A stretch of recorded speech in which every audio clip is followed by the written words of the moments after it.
Hi, everybody. I'm Lara Jones. I am the executive producer and host of RadioActive. It's a community affairs show on KRCL 90.9. And the tagline is a show for grassroots activists, community builders, punk rock farmers, and DIY makers and musicians. We figure that gives you a good idea of what you're in for. One of the things that we do, and by the way, 90.9, streaming live, krcl.org, okay? We're a community radio station. We're held by our listeners. We've been doing that nonprofit thing with tote bags and mugs since 1979. One of the things that my show does, every show, is take a picture of the folks on the show, and we put that on the website because we want our community to see themselves. And by seeing this photo every night, they can go, yeah, wait, who's missing? And reach out to us. We encourage that. And one of the things we like to do is pass the microphone. But this photo is becoming increasingly important to reflect the community back to itself. And that is where we get to Brent Lewis, photo editor based out of New York City, co-founder of Diversify Photo. And his bio says from the greatest city in the world, Chicago, South Side, right? Brent's a photo editor at the New York Times, working on the homepage and breaking news desk, photo editor at the Washington Post, formerly senior photo editor of ESPN's The Undefeated, where he drove the visual language of the website based around the intersection of sports, race, and culture. Did anybody watch the story last night about Brittany Griner? There you go. It was fascinating. It's online now. But also, you know, what's the football story? The Kelsey brothers, right? So many people, Swifties now on that podcast, but photos, crucial to both those stories. And I'm curious about that intersection, Brent, so get on up here and let's talk about this, all right? Photojournalist, and I'm curious about all of it. You're gonna give a little presentation first, right? Everybody, Brent Lewis, coming to the stage.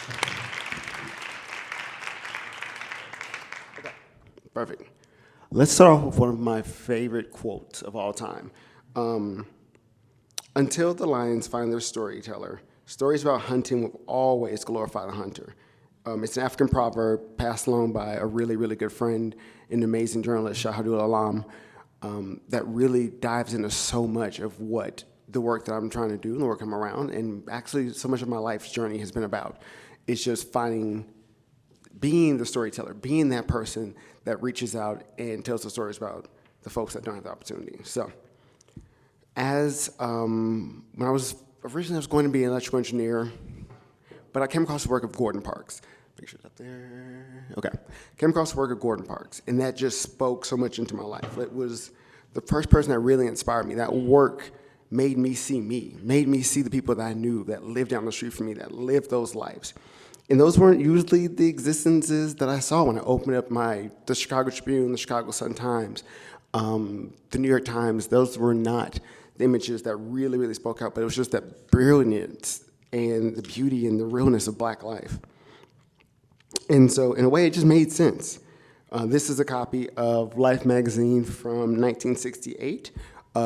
Chock full of Gordon Parks' work that I love, and this actually is in the safe next to my kids' birth certificates. So like if you want to see this, I almost need like thumbprint verification to get this out. This is my baby. This is the third child. But so my entire journey with photography began from this man right here. This is my grandfather, Richard Curtis Lewis. He passed in 2018, but I'll never forget, my grandfather used to always carry around this big black camera. This is like 2008. And he would always carry around this camera, and then one day my cousin got a new house, and he was like, Brent, go ahead to the front of your cousin's house and take my camera and make a picture with it. And I was like, Granddad, I don't know if this thing even still works. What is this? What is this? What? So I went around the front of the house, and I did a little bit of research about photography, so I knew a little bit. And I looked down, and it said Hasselblad. And I'm like, what? Never took the photo, ran back to my grandfather. I was like, Granddad, what is a black man from the south side of Chicago doing with the Hasselblad? And he really told me everything. So he was in the military, he loved making pictures, that was his thing. But again, he wanted to be a sports photographer, looking at the Chicago Sun-Times all the time.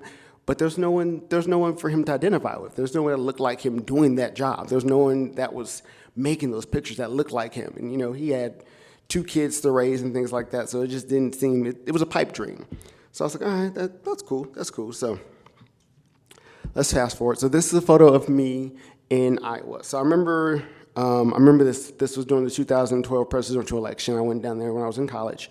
And I remember looking around, and it was literally just me and Joshua Lott. Those were like the 2 only black folks that were in the room covering this gigantic, enormous presidential campaign for national, local publications. It was just kind of weird. I don't think I fully internalized it at the moment because I was just getting through it. I was like, all right, cool, got to make these photos, got to get the Republican candidates, got to get this, got to get that. But it started to kind of really land to open up that ideal of who are the people in charge of making our photos, and who are the ones that are getting to tell us and direct us in the angles of this is important, this is not important, this needs to be seen. So going into this is, again, what fed into my fascination with wanting to be a photographer, wanting to tell our stories, was the idea of this is what I saw every Monday morning when I woke up.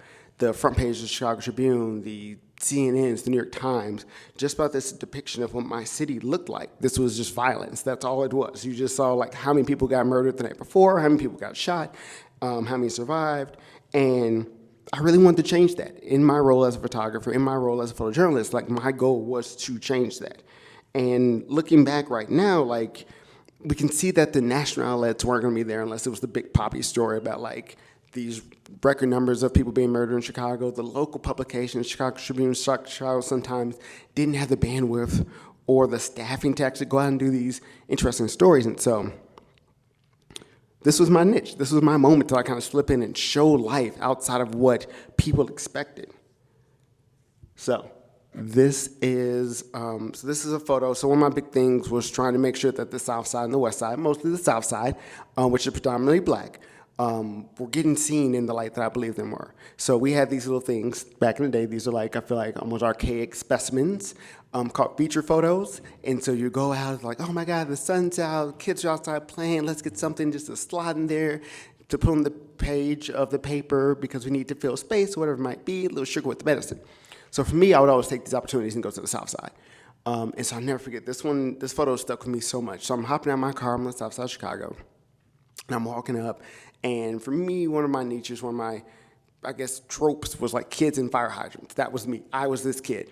And so I had to get that. So I went out and I saw these kids playing. So I pulled over and I walked out the car. And I didn't make any photos at first. And so I'm sitting there and the kid's like running through. I'm like, cool. And I start picking up my camera and I make this frame.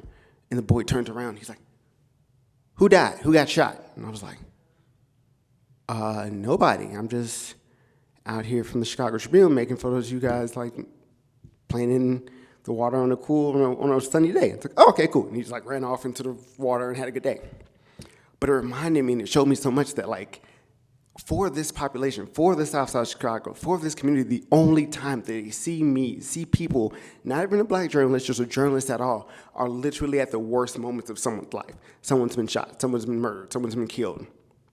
And so this is the things that kind of stuck with me, and I wanted to continue to push back against that narrative and show that we cover a lot more. And so this is a photo of Martha Biggs, who was mother of 4 in the South Side of Chicago, got evicted from Cabrini Green, but really would not let her family unit fall apart. So her and her 4 kids reclaimed a foreclosed home on the South Side of Chicago. And this is one of those stories that like just showed the beauty of the intent and the power of like love and compassion. These are the stories that like didn't get published. Like this did not get published in the Chicago Tribune. They had this, just letting y'all know. No shade to my people. This was there, the story was there. But it was just really these small stories. The same thing as well with this one, which is, make sure it's up there. Okay. Oh, can't go back. Oh, there we go. Go back. Okay, so this right here is a photo of Andy Ricks coming out of Cabrini Green, was the last resident out of Cabrini Green. So if you don't know, Cabrini Green is one of the most infamous housing projects in the country of all times. And so they finally shut it down after a really good 40-year run. And so Andy Ricks being the last person was like, oh my God, I need to spend time with her. I need to see her. I'm gonna be battling against all these other media organizations. And I got there, and it was no one there. Like everyone was there when she was the last one out, but no one was there. No one was following up on the story. No one was seeing where that story was gonna go. How her life was in a whole new environment, in a whole new side of the city. And that was my dedication. I was like, I'm dedicated to telling this story now. I'm going to have this ready to go for the 1-year anniversary. So I spent weeks and weeks with her, got to know her, got to see the difficulties of her life, her family's life, being on a different side of town. Her son was lightly in the gang, but in a different area. So what came with that? So there's so many things in the richness of these stories. And so from here, I kept going after these stories. I left Chicago, went to Chillicothe Gazette in Chillicothe, Ohio. If anyone here can find it on a map, I'll give you $1. No one? Okay, great. Rockville, Illinois at the Rockville Register-Star, and then at the Denver Post in Denver, Colorado. And then finally, I left the life of being a photographer and decided to join the dark side of photo editing. And so this is the Undefeated. So the Undefeated is this amazing website, now formerly known as Undefeated, now known as Anscape, dedicated to the intersection of sports, race, and culture. So I'm gonna leave being a photographer. I need to do something that's completely in my wheelhouse. And as you have heard in my journey thus far, this is my wheelhouse. So I love the idea of telling Black stories. And so for me, I wanted to make this like the Ebony and Jet 2016. We're doing nothing but telling stories about Black life and Black folks. I want to make sure there are Black voices behind the camera, making sure that we document these stories correctly. And so, what you see here, this is my original list. This was a list of 25 photographers I pulled together. Everyone's kind of on different coasts. Majority of my stories are happening in the South, so having folks in New York and have folks in LA and sprinkle people in Chicago is not gonna work because my budget didn't work for flying people across the country. As much as I had a very nice, healthy budget, I can't put people on planes every weekend to cover the HBCU game of the week.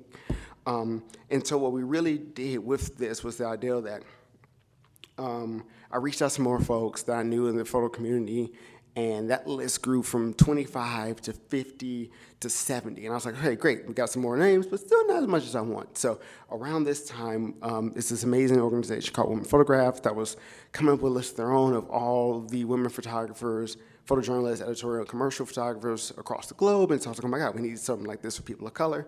So myself and I started doing this. I was like, okay, cool, I want to get with some folks. We're going to see what's going on. And I met my soon-to-be co-founder of Diversify Photo doing the exact same thing. So we teamed up together and we dropped this, which was a very, very simple spreadsheet. A simple Google sign up, photographers, throw your names in. If you want to be seen, we're going to go through it. We didn't expect much. We were like 200, 300 photographers who maybe apply up. Crazy enough, 1,500 photographers, 1,500 Black and BIPOC photographers from across the U.S. signed up for this list. And then we were just shocked that there were so many folks we did not know.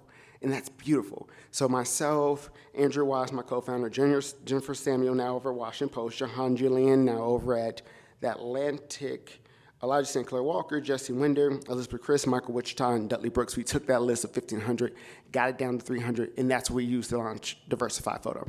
So Diversify Photo is this amazing website, this amazing community. Is it scrolling? Come on. Okay, this amazing website, now of 1,500 photographers from across the globe that is there. So publications, whether that's editorial, commercial, whether that is magazines, newspapers, can no longer say, oh my God, we can't find a photographer, we can't find a Black photographer in Chicago, we can't find a Latinx photographer in Utah, or we can't find whatever it is, because these are the excuses that I've seen thus far. And so I really push back against that narrative that there aren't people of color doing amazing work in their communities and in other communities and can take that work and elevate it to the next level. And then also this has an amazing back end of the database as well for editors, which gives them a lot more information so they can kind of get an idea of like they have the email address, the languages they speak, HEFAT, any of that added information that editors need to hiring. And from this has also spawned a set of amazing other organizations. So we're talking about Women Photograph, we're talking about Native Photo Agency, we're talking about, which pops up? Oh, I can't see. Okay. Just basically many others, Native Photo Agency, Women Photograph, Black Women Photographers, Black Shutter Podcast, and all these other amazing organizations that popped up to fill that same need, because we realized that these stories need to be told, and they matter, and they make a difference. They make a huge, enormous difference. And so with all of this, I was like, all right, cool. I'm gonna go ahead and chill. I can relax now. The world is saved. There are photographers. Publications can't use that excuse anymore. We don't know where to find somebody. We're done here. I'm gonna go back and live my life and hang out with my family, and we're wonderful. But what I realized at the same moment in time was that like this information wasn't fully crossing, I didn't feel. So around this time, this is 2016, and I remember seeing all of the Black Panther promo coming out and all the art, and I'm watching it, watching all the photos come by, and watching all the magazines, and every single one I'm seeing, they're not by Black photographers. And I'm like, this is the easy one. This is the bar is here. It's Black Panther people. Like, it's simple. Just find a Black photographer to photograph this. We have lists now that say this. And so it really, really set stone that like, I don't think people were completely understanding what we're trying to accomplish here and what the purpose behind that. So this is a little bit of a Twitter thread that I went upon, a little rant. Oh, sorry, that jumped far, far ahead. Come on, go back. No, I don't want you to do that. No, please, please, no. This was my moment. Okay. We're just jumping ahead really, really quickly. And so basically what people didn't understand is like there's reasons behind the work there's a reason behind having Black voices, there's a reason behind having people of color voices in these spaces because they make a difference. So the story that I now cannot go back on was this amazing work by Miranda Barnes. So we did this story that was in Memphis, I was in Tennessee, about women having miscarriages at this warehouse distributor. Basically, they're working them all types of hours, shipping out iPhones, and they wouldn't give them the necessary breaks, placement, seating to allow them to like their mothers to care for the unborn child that they're carrying. And so this caused a bunch of women to have miscarriages. So we went out, we did the story, had Miranda Barnes go out. So one of the women in the story recently just had a miscarriage. I'm talking about a week before we got on the ground. We talked to her, but it's different when we meet a person in person. And so we're like, all right, cool, we talked about it, we set up the photo, everything like that. Miranda went down. Miranda's a sister from New York, absolutely amazing. And so I sent Miranda down, and I get a call, and she was like, Deidre doesn't want to be photographed. And I was like, okay, what's happening? She was like, she's just not feeling herself. She's not feeling good, she's feeling really down about everything going on, dealing with miscarriages, and I was just like, what does she need? So Miranda was like, let me get back to you. So Miranda talked to her, woman to woman, black woman to black woman, and she was just like, if I can just get my hair done, I'll feel better. I'll feel more put together, that I can be visually out there. And I'll never forget this. I was, where's Sally at? I was at Eddie Adams. I was up in central New York. And like I'm on the phone with an editor back in New York City. I'm like, hey, y'all, I'm explaining to this like 60-year-old white man, but like, we want to get this woman's hair done. Like, I don't know if we can do that. Like, well, it's the same thing as buying drinks for sources. It costs about the same amount. It's like $50-$60 or whatever. And it worked out well. So we got thumbs up for it. We dropped those hurdles. But what it did was it allowed us to show the humanity between the two of us. So Miranda got in good with her. They're cool. They're having these conversations. Not only did it allow us to open up to make the photo, but like gave us so much more backstory that we wouldn't have gotten if it was just a simple phone call and be like, hey, yeah, okay, we're gonna pop in, we're gonna make this picture, we're gonna be on the way. But it allowed this back and forth to really, really take place. That's absolutely beautiful. This is another project I worked in. This was in North Philadelphia, born and raised on playground. I'm gonna spend most of my days. Anyway, so this is Marcus Smith. So we had a story about 2019 that was looking at the wage growth for black workers. And so we only had one day to really make these photos. And so I sent out photographer, oh my God, I'm blanking on Demetrius' last name, from New York, and he went out there, and I was like, cool, Demetrius, you go. Marcus is a brother. We can get kind of like that little surreal in between out of the way. So Demetrius went out there, photographed Marcus, spent the day with him, then went to his job, went home with him, all that jazz. Gave us that access really, really quickly because you can break down those walls. That's one of the best points of having a person of color, having a black person, because you can kind of quickly identify with them. Like you understand that we've walked some of the same steps. Might not be the same experience totally, but some things are the same, so it breaks some barriers down quickly. And I knew I needed to get this because we really didn't have much time with Marcus to work with at the beginning. So I'll never forget, Demetrius came back and it was like, I was going through taking photos. I'm like, oh my God, Demetrius, like these are great, these are lovely, but I really wish I had something of him like outside of his home or see him get into his car or something like that. And I'll never forget, Demetrius got on the phone with me, got quiet real quick, and he was like, nah, man, Marcus said that's a no-go. And I was like, what do you mean Marcus said it's a no-go? He's like, we're doing a story about him making money in this area in Philadelphia. I was like, oh. It was one of those moments it clicked. It kind of goes unsaid, but like, we're putting Marcus at risk. If we show Marcus's car, if we show where Marcus lived at, Marcus could be in people in the neighborhoods that are either hating on him or against what he's able to do, wherever he's pull off, could easily provoke violence, could provoke the idea of robbery, anything like that upon him. So we were like, oh my God, I didn't know. So that was one of those conversations that like black man to black man via black man, like we were able to have and give that really, really quickly, where this could have taken 3, 4, 5 other steps to be like, hey, yeah, we didn't get this photo. I was like, all right, well, let me explain to you how this works. Depends on who's in the newsroom when it comes to who's the photo editor, maybe the photographer, things like that. But this was something that went quickly, universally understood.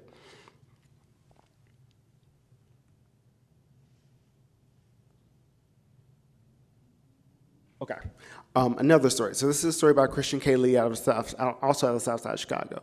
Armed does not mean dangerous. So as you all in Utah probably know, Second Amendment's a thing. We were spend a little time about First Amendment, but Second Amendment's a thing. But again, the point of view of Second Amendment rights have always come from, usually white people, like usually white men. That's like, you're not going to take my guns.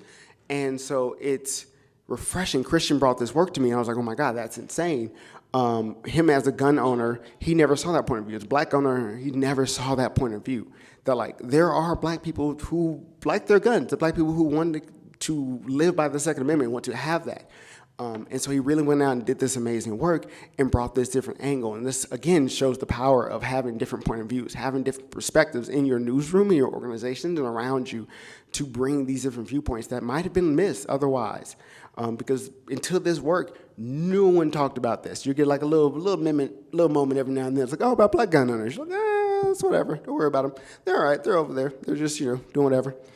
So this work was another reason why diversity in your newsroom, diversity with the photographers, diversity of who's around you matters so much, because it opens up doors to have conversations. And this work is taking off like wildfires. And he's doing art exhibitions now, publications from Washington Post, CNN, New York Times, name it, because there's no one else running in this lane. And this work was really, really eye-opening and incredible for so much, especially this was back in 2021, 2022, when that was the topic of discussion. So I've given you a lot of examples of why this, when it works, it works. Let me give you an example of what happens when you don't have that diversity, you don't have that point of view in your newsroom. So this is amazing work done by Eve Edelheit during the pandemic about theme park workers that were no longer able to work. I mean, everything shut down. Orlando shut down, so all these people are out of work. Florida was messing around with trying to figure out how to fund unemployment, things like that. So we went out and we just got a whole bunch of theme park workers, and we made portraits of them at their homes, did interviews and quotes and things like that, which absolutely was phenomenal. But there's someone missed from this take, and this always drives me crazy because I could not find this to save my life. So this is a photo of John Adams. So he was one of the theme park workers. He worked for it was a coffee shop inside of the airport. But the problem here is that he's a Spanish speaker. So we did the interview via Google, all that jazz. Eve was able to do the interview going back and forth with actual Spanish speakers. But to put it in the New York Times, we need to actually have it transcribed into English so it's verified and checked.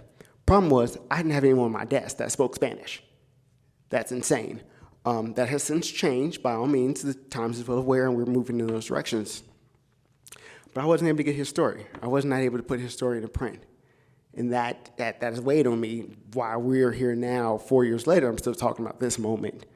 And I don't know if it was what he had to say might have changed anything, might have upset anything, but that's a point of view we were not able to get because we didn't have the people in the newsroom that could help us deliver that to our standards. And so that's why this one has stayed with me. So this is like the downfall of like not having those voices, not having those point of views, not having those life experiences in there, because you'll miss stories like these. And that should stick with us all so much. All right, and so another one that actually we're all kind of aware of, this is the work of Joshua Rashad McFadden, who I would say is probably one of my favorites. out in 2020. So Joshua was in between Minneapolis and Atlanta and really covered what happened in 2020 in a scope that made so much sense, and made in a way that if you see it from many other publications, many other photographers, many other journalists out there, made it feel like it was a war scene, made it feel like it was a sense of conflict, and there's fires and there's explosions and people being harmed. But I remember talking with Joshua about the work that he was creating, and it just felt different. It was just a person seeing people in their humanity, in a sense of pain, a sense of anguish, a sense of hurt, and a sense of frustration. And that came out through the work. And I'll never forget talking with Joshua, because I remember he hit me up, and he was like, Brent, man, I'm just trying to get like a publication, pick my work. I'm just getting a publication to see what I'm doing out here. And I remember just going to folks and be like, well, does he have HEFAT training? Does he have the training to be secure? Does he have all this stuff?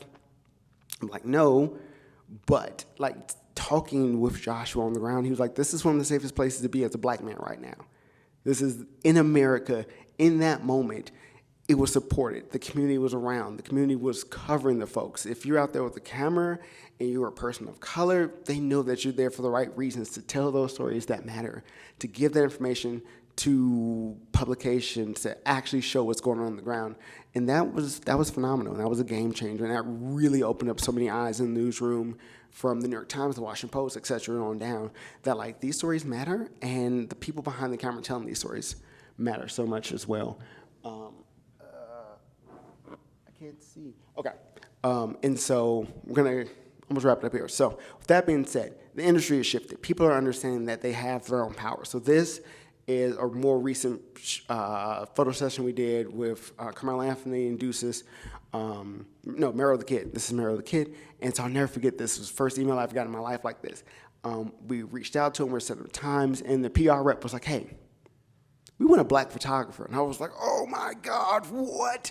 Did you all finally realize your power that you can use, that you can ask for these? These are things that you can ask for.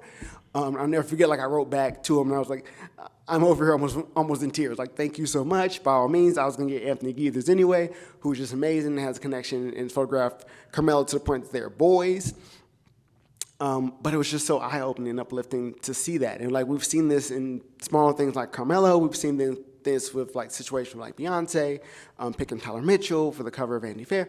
Like, these things are happening and they're moving in the right direction. And I feel like as an industry as a whole and as a public as a whole, we're starting to realize like who's behind the camera matters, who's telling the stories matters, who's visualizing me and my humanity matters. And so it's really, really beautiful and uplifting to see. And as we go more and more into the idea of where the industry is going and where the world's going, these are just a few photos and cover stories from many of the amazing photographers on Diversify, just doing the great work and showing that like this industry isn't just made up of one homogenous type of people, and those backstories and those ideals and those thoughts and those theories that they have, and the way that they light and the way that they talk to folks and the way they open those doors give access to so many other opportunities than you would usually see.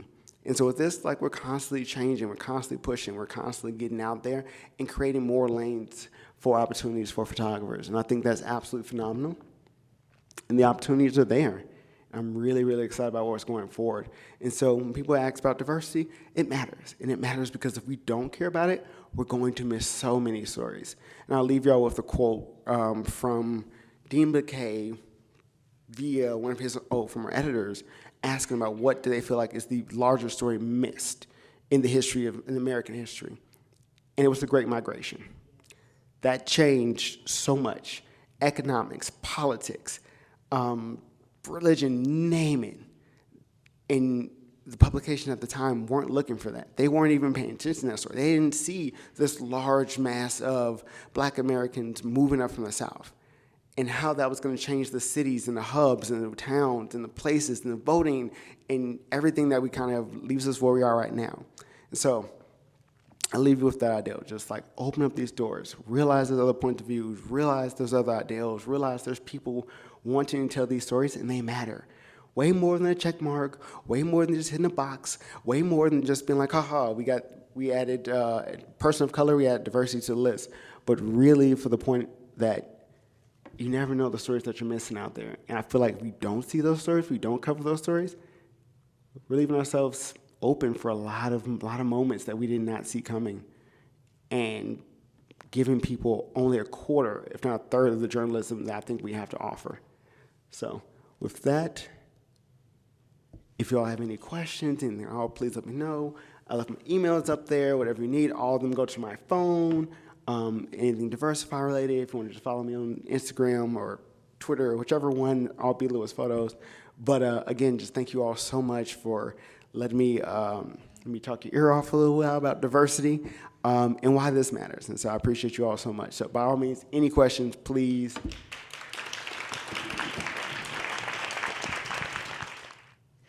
All right, that was fantastic. Thank you. You've been doing photography at least half your life, I think. Crazy enough, yes. That's insane. You don't have to put it that way. Ouch. Yeah. So you've seen changes from when you first picked up a camera to newsrooms today. What is the resistance in 2024? Is it a lack of imagination, not of a talent pipeline? It's a bit of everything, honestly. I think we had to break down the ideals of the talent pipeline, because that's been a thing forever.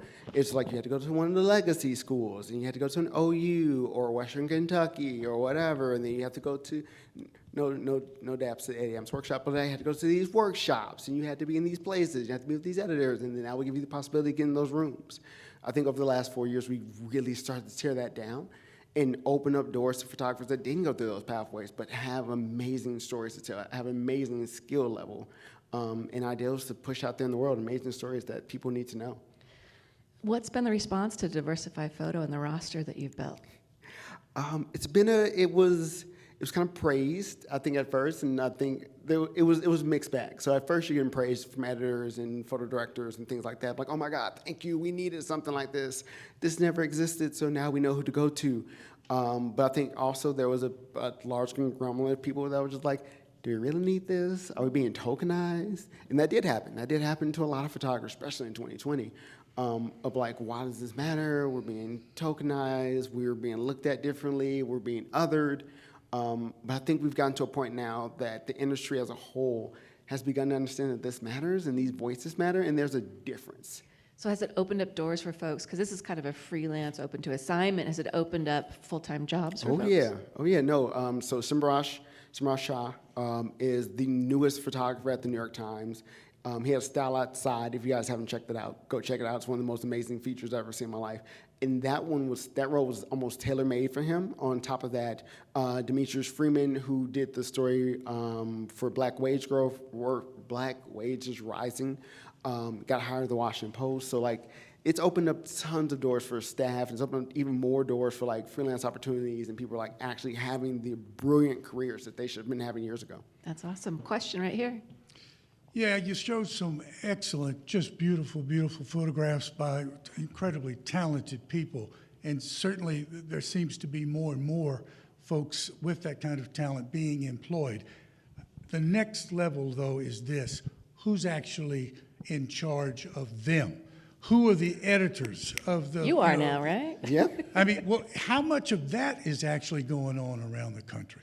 So that is the big thing. And so like, top secret. But no, that is my goal and my mission. So a part of Diversify, like we actually have like support in finding ways to get more photo editors, get more people in the roles to make these decisions, the ones that can make the ability to hire photographers, whether that's freelance or staff positions, because that is the gigantic piece of it. Like, who are those folks in those positions to make those calls, to make those decisions, and what does it take to be in those rooms?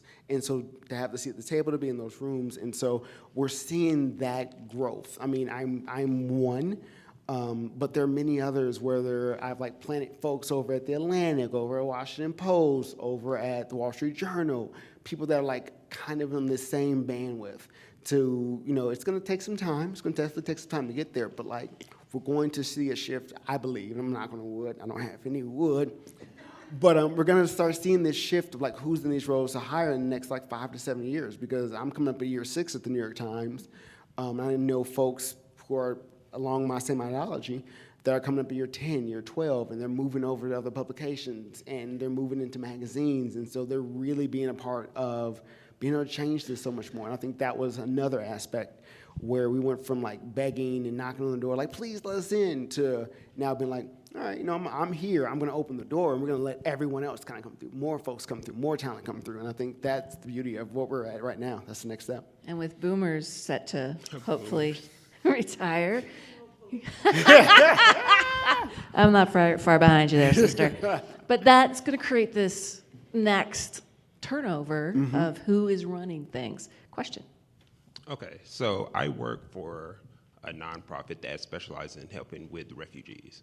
We have flyers, we put out, we do a lot of events and all of that stuff, and we're having a problem getting turnout to those events from the communities that we're trying to get. And I want to, you would know exactly what I'm saying. All of our designs are very white. Like they're very sterile, they're very safe. And I'm trying to think of how to go about edging them to promote content that is for the communities that they serve. So if it's a Somali community, we have more iconography that talks to them. If it's an Afghani community, same thing. How do you think I should go about doing that?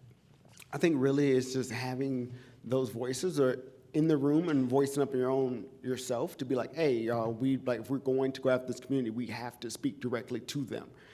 In the same way we look at journalism now, we have said and banged our heads on walls for a while. It's like, oh my God, why aren't we getting waves? Because we're creating this information, we're creating these stories in the neighborhoods and the communities and not seeing it. But like, are you making it for them? Are you using the language for them? Are you using the ways that you're using the verbs, the way that you're putting together your sentences and your graphs? Are they geared towards that community? Because if not, then you're just making it for the person on the Upper West Side that really is just like, oh, this is so interesting. It's like I'm on a safari on the south side of Chicago. And like you're not speaking directly to that community. So like really gearing that and like really making those pushes and showing folks that like it's going to make a difference. And so honestly, like run those tests, like run those A/B testing away. Like this is the flyer that you wanted, but let's make like 50 copies of these and let's put those out as well. Let's just see where people will draw from. And I think that's one big thing that we've done a lot in journalism is like really making those tests and then getting those responses, seeing those results. And it gives us that ability to be like, I can put my foot down, like this works, and they're seeing it. And I know it's an uphill battle. I know it's an uphill battle. Believe you me, I get it. But it's really just like kind of trial and error and just kind of showing folks the way. And if they take credit for it, it's like, aha, I totally did that. You're like, yeah, sure, okay, whatever you said. Oh yeah, you totally put this together. But you're doing what the mission is. You're getting those communities, you're getting those folks to be seen, you're getting those folks to come in for those services or whatever it might be. And so, yeah, if you're gonna let somebody just take a tip of the hat, let them take a tip of the hat, but you're doing what your purpose is. Yeah. Another question. So I just had an aha moment when somebody asked who's the editor, and I'm thinking, well, photograph is a photograph. I mean, how could that lie? It's a picture. And I do know what a hotspot is, and I hope you still have your grandfathers. Oh, I do. And then I realized with all of this AI, who's watching the hen house, and how do you know what's real and what's not? I mean, just what happened with the princess. Mm-hmm. That's a good question. So like, it's all hands on deck right now. My last like 7 months is like spent with AI. So I've been talking with Adobe, who is doing a lot of content authentication. We're putting software in cameras, and we're like really training photo staff, like photo editors, in the room to be like, these are the things you need to look for. These are things you need to see. We're looking at bringing in software that we can actually like run pictures through if they're coming from outside sources. This is one of the reasons why the Times, WAPO, et cetera, work with known entities, whether we're hiring the photographers and we trust them because they're on staff with us, they signed the contract. I mean, they're on contract with us and they signed that and they agreed to that. Or if it's from the wire services, things like that, things are from vetted sources. But anytime there's like a government handout or there's just a person who's like, oh, I caught this, it gets ran through the gamut. I mean, there's so many levels that it goes through before we even reach just the digital version of the New York Times, the digital version of the Washington Post, before it even sees that. So we're putting up safeguards, but I think we're still worried. The flags are still up. You got to watch. Question. Yeah, because of the topic that just came up, I would like you to talk a little bit more about the importance of having leadership, diverse leadership, because it's not just the photo, it's who you assign, where you assign them to go, the thought, the processes that are involved in coverage of certain topics. It's crucial. But the other thing, please address, what about Black women? I don't see a lot of them in the, so talk about it. Yes, definitely. Let's work backwards. So Black women are, that has been, we jumped over that slide a little bit, but that is one of my utmost focused, laser-focused topics and laser-focused issues, because there aren't as many. And so it's so bad that I look at like Michelle Agents, who's been at the New York Times for eons, and we still call her a unicorn, because it's so rare to find a Black woman photojournalist. So when I find one, I'm like, oh my God, here, whatever you need, I'm covering you, whatever, name it. I'm thinking Sarah Beth Manning, who made the amazing photo of Ketanji Brown Jackson and her daughter during Supreme Court. That's a really good friend of mine. I would like to say that I low-key kind of found her. I like to say that. I've tip my hat, but like there's so many others, and so that's a huge aspect, because we're missing that point of view. Like I, as a Black male, I have a certain understanding of the world, but a Black woman has a vastly different understanding of the world and understanding the universe. And so resources from Black women photographers, which I've reached out, pointed at a little bit there, they're doing tons of work, and Polly is doing amazing work over there. And yeah, just newsrooms in general. So when we find one, we're like holding on for dear life. Like we're throwing all the resources we humanly possibly can. When it comes to the idea of leadership and that change, we're really putting people in those places. And I don't think folks fully understand, unless you're like in the journalism world, of like how much power a photo editor, an editor in general, has to shape a story, to shape how it's looked and shape how it's viewed. And so I think that's one aspect that we miss. People see pictures and like, oh, they're pictures, but like they're put together in a way that's going to show you and give you some understanding of how this moment went down. And you have the ability, like I have the photos, you can make photos that makes what happened in Minneapolis like a war zone. You easily can do that. I can give you tons of photos that's like, oh my God, that looks like a hellscape. Or I can show you photos from like Joshua Rashad McFadden that shows you that it was this moment of grief and this moment of pain, but there's also this moment of unity. And the same way you can reshape words and put graphs together and have your lead and your nut graph that really explain that, the same way you can do that with photos. And I don't think people really understood that for a while. So that's why we're kind of pushing that. And so that we're getting more people in those positions to make those decisions, to make those calls, to be the people who are like, I'm assigning this photographer because they have this style or they have this way of working with people. And we're going to most likely get these photos back. And I am having those conversations with the photographers, and this is the story. We're going to make sure this is the story that comes out in those photos, and so on and so on. Because that's a huge aspect that people understand the world, especially if we move more and more towards a visual-first world that we live in. Well, I wanted to follow up on that, a visual-first world, because as Lauren was saying, 2 newspapers a week closing, so that's a lot of photography jobs that have disappeared over the last 10, 20 years, too. Yeah. So hence more freelancers, right? But ironically, at the same time, newspapers have websites and they have social media, and what is the hook there? The photo, the video. Exactly. And so it's always funny because like the photo staffs are like always the first to go. Like I know exactly where I was, what I was wearing, what I was doing the moment I heard the Chicago Sun-Times let go of all their photographers. I remember that day specifically. I was in Chillicothe. But yeah, that's usually the first out. But I think people are starting to understand like, hey, this is a need. Like TikTok doesn't exist without videos and photos and stills. Instagram doesn't exist without photos and videos and stills. And so I feel like that importance is kind of swinging back. And not only the role of the photo editor, but also the role of the photographer as we move closer and closer into the situation with AI and only getting our photos from trusted sources that are vetted in. And so it's ironic just how that swing works. But We got to hire them all back now, right? Exactly. Now, like, folks, you're seeing that because, like, more photo jobs are opening up, more photo editor jobs are opening up, which I'm pushing many more photographers to, like, move to those photo editing jobs because not only does someone have to make the picture, cool, of course, but someone has to make that decision about which picture is going to go up to represent this story and have those antennas to be like, something suspect about that photo. Or I'll never forget, it was around 2020. I remember one of the police chiefs was, like, throwing up Alpha, he was Alpha. And like they were like, oh my God, he's a gang member. Like, no, that's a Divine 9, like in like symbol. I don't understand what you're talking about. He's an Alpha, they're chilling. So yeah, it makes a gigantic difference. Yeah, oh yeah, Alpha Right Phi on. Alpha fraternity, and like having to like break that down for a newsroom that never heard that because there's never been black folks or people of color in that newsroom to begin with. So yeah, it's extremely important, and we're starting to see the resurgence of people really caring about where their photos are coming from, and who people are making those photos. Well, and there's also been an evolution of photographers, because it would be, okay, here's the reporter that's going to go, and here's the photographer. And as all these tools are now getting smaller in our pocket, there's a greater reliance on photographers to get the story too, right? You've seen that develop? Oh, totally. Yeah. Like a lot of our news systems that we have for the Times and other places in general are photo first. Like we're doing photo first packages where I'm sending out a photographer and I'm like, document this story. I'm thinking of like this, Ivan McLean does this rodeo in Oregon, which is like the first black rodeo in Oregon, I think in over like 75 years. And like I sent Mason Trinka out and I was like, Mason, just go document the event.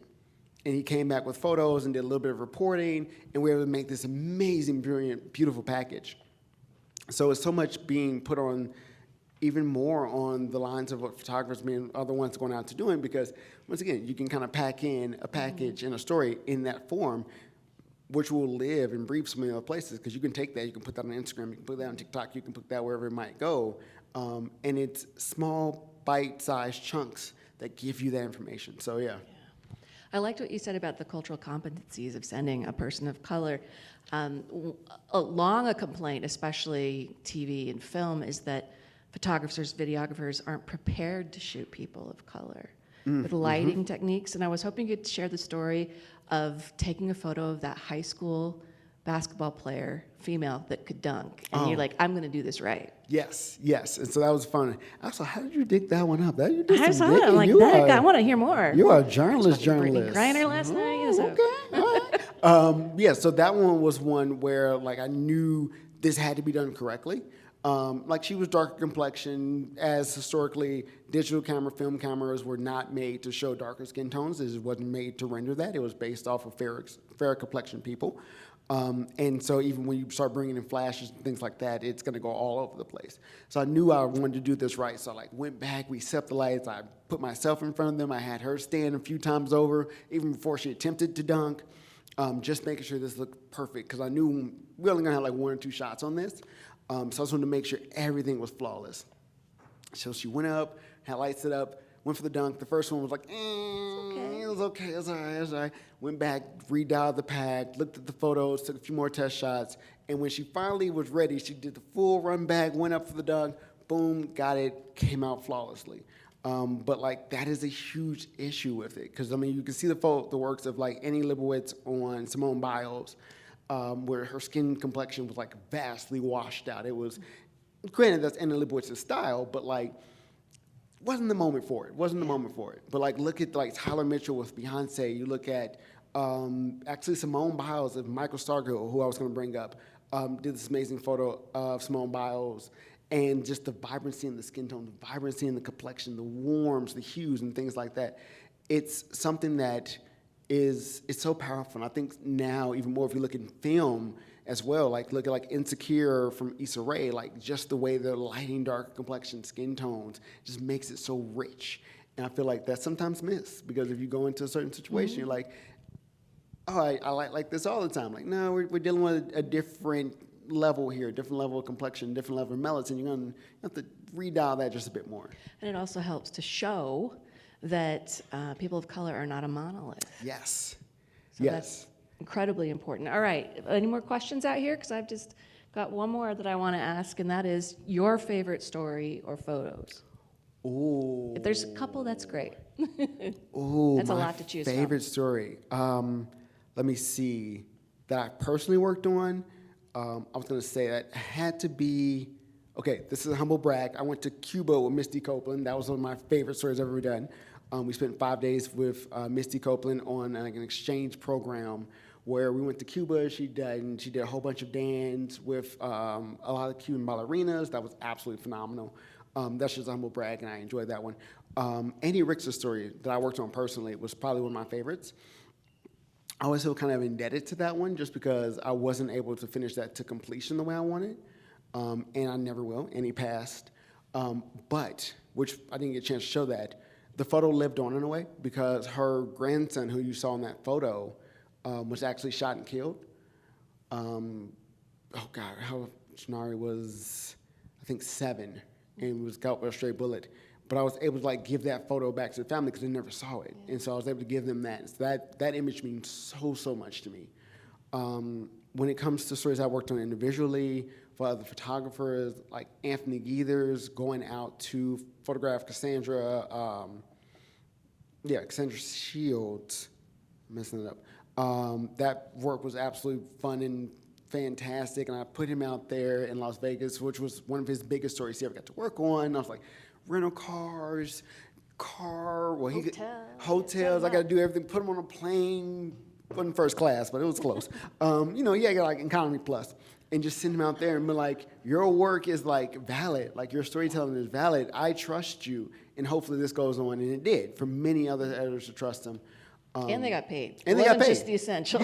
No, and they got paid. They got royally paid. This is ESPN money. I mean, my New York Times budget is nice, but ESPN money was a whole different ball game.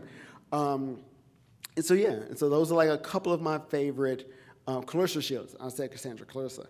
There's tons of more in there. Like I remember Dee Delgado did this Fight Club story, which came out of left field. And I remember him calling me the night before. Like, I'm going to show you my location. If the cops get me, please just give someone legal my phone number so they can get me out of jail or locked up for the night. Just bail me out for the night and call my wife.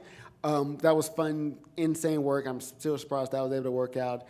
And then, like, I guess, honestly, giving one of my favorite photographers, Miranda Barnes, like her first assignment. Miranda's the one that did the work in Memphis, but I gave her first assignment overall, which was something really simple of this football player who's also a photographer, Romeo Okanara, who was on the Lions, but he recently retired, also doing amazing work in Detroit.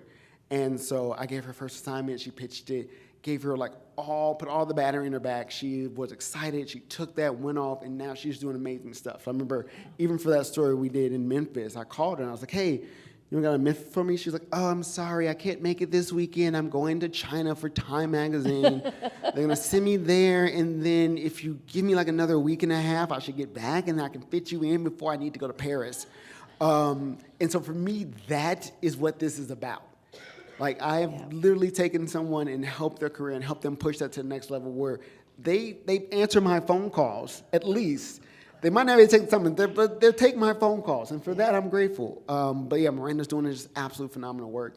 And so that's one of many. And so this is what Diversify is so much about. This is what changing the point of views of the people taking the pictures means. And so I cherish those. I cherish those so much. Well, thank you so much for coming to this symposium and for sharing all your work and the stories, too. Thank you, Brent. Thank you for having me. Thank you all.